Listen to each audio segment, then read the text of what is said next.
Bienvenue dans ce nouvel épisode de Entreprendre avec succès. Aujourd'hui, nous allons aborder un concept fascinant issu de la psychologie d'Alfred Adler, la séparation des tâches.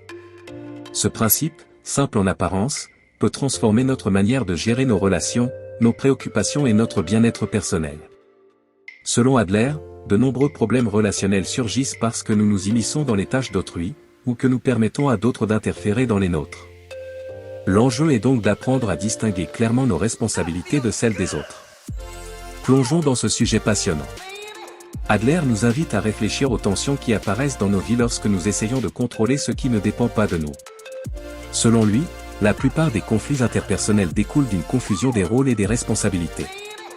Le principe de séparation des tâches consiste à identifier clairement ce qui relève de notre responsabilité, ce qui relève de celle des autres, et à agir en conséquence. Un exemple courant est de s'inquiéter de ce que les autres pensent de nous.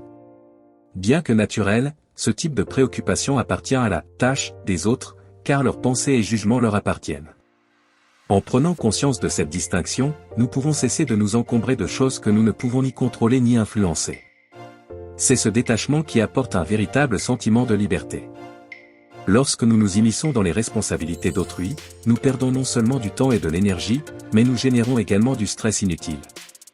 En tentant de contrôler ce que les autres pensent, ressentent ou font, nous nous engageons dans une lutte constante et épuisante. De la même manière, permettre aux autres de se mêler de nos décisions ou de notre vie peut affecter notre confiance en nous-mêmes et notre sentiment de liberté. En distinguant ce qui nous appartient, nous pouvons nous concentrer sur ce qui est réellement en notre pouvoir. C'est un principe de base que l'on retrouve dans plusieurs philosophies, y compris le stoïcisme, où l'on apprend à ne pas s'inquiéter des éléments hors de notre contrôle. En nous recentrant sur nos propres tâches, nous devenons plus résilients et plus sereins face aux aléas de la vie. Une étape cruciale pour appliquer la séparation des tâches consiste à identifier précisément ce qui relève de notre propre responsabilité. Cela implique de se poser des questions comme: est-ce que je contrôle directement cet aspect de ma vie? Est-ce que cette situation dépend de mes actions ou de mes décisions? Est-ce que cela relève de mon devoir personnel ou de celui de quelqu'un d'autre? Prenons un exemple dans le contexte professionnel. Imaginons que vous travaillez sur un projet en équipe. Vous êtes responsable de la qualité de votre travail, du respect des délais et de la communication avec vos coéquipiers. Cependant, la manière dont vos collègues réagissent ou interprètent votre contribution ne relève pas de vous. C'est leur tâche, et non la vôtre. Si vous vous concentrez uniquement sur ce qui est en votre pouvoir, vous serez plus efficace et moins affecté par des éléments externes.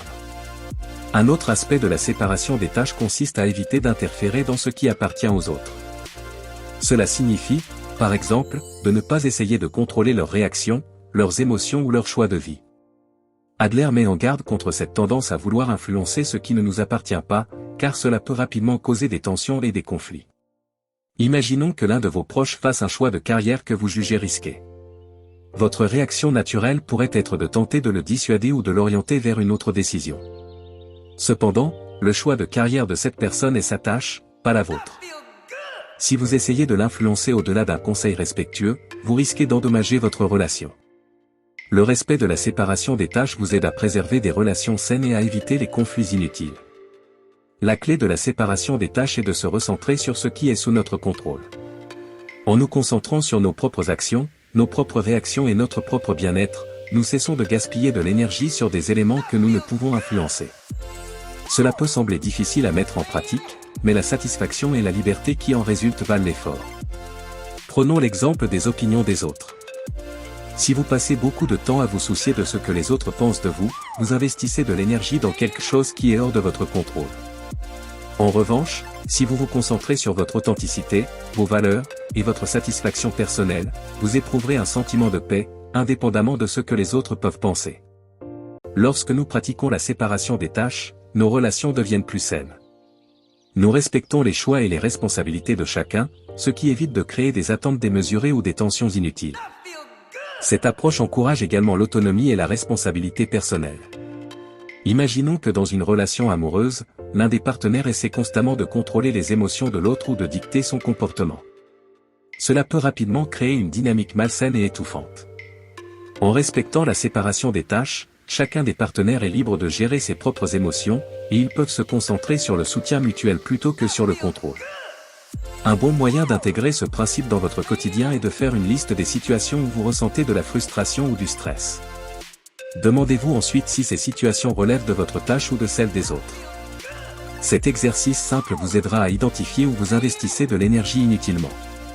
Par exemple, si vous avez l'habitude de vous inquiéter de la façon dont votre patron perçoit votre travail, rappelez-vous que la perception de votre patron est sa tâche, pas la vôtre. Votre tâche consiste à fournir un travail de qualité et à faire preuve de professionnalisme. La façon dont il interprète votre performance n'est pas en votre pouvoir. Pour conclure, la séparation des tâches est un outil puissant pour cultiver une paix intérieure et des relations harmonieuses. En apprenant à distinguer ce qui est de notre ressort et ce qui ne l'est pas, nous devenons plus libres, plus autonomes et plus sereins. La prochaine fois que vous vous sentirez tiraillé par une situation, rappelez-vous de cette idée, concentrez-vous sur ce qui est en votre pouvoir, et laissez les autres gérer leurs propres tâches. Merci d'avoir écouté cet épisode de Entreprendre avec succès. Si cet épisode vous a apporté des éclairages utiles, n'hésitez pas à le partager et à vous abonner pour ne manquer aucun futur épisode. À très bientôt.